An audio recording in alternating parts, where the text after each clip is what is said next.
গীতা পাঠের ষষ্ঠ অধ্যায়ের ধ্যান যোগের ২৮ নম্বর শ্লোক। হরে কৃষ্ণ। যুঞ্জন্নেবং সদাত্মানং যোগী বিগত কলমশ সুখেন ব্রহ্ম সংস্পর্শ মহত্তরং সুমশ্নুতে।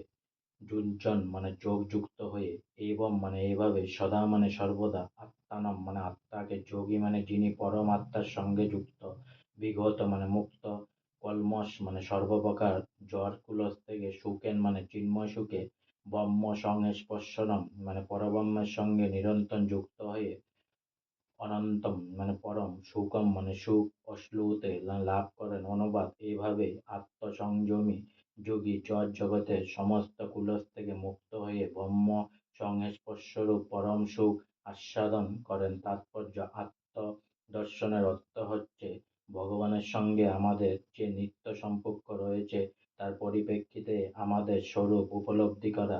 জীবাত্মা হচ্ছে ভগবানের অপরিহার্য অংশ, তাই তার কর্তব্য হচ্ছে ভক্তি সহকারে ভগবানের সেবা করা। ভগবানের সঙ্গে এই অপ্রাকৃত সম্পর্ককে বলা হয় ব্রহ্ম সংস্পর্শ।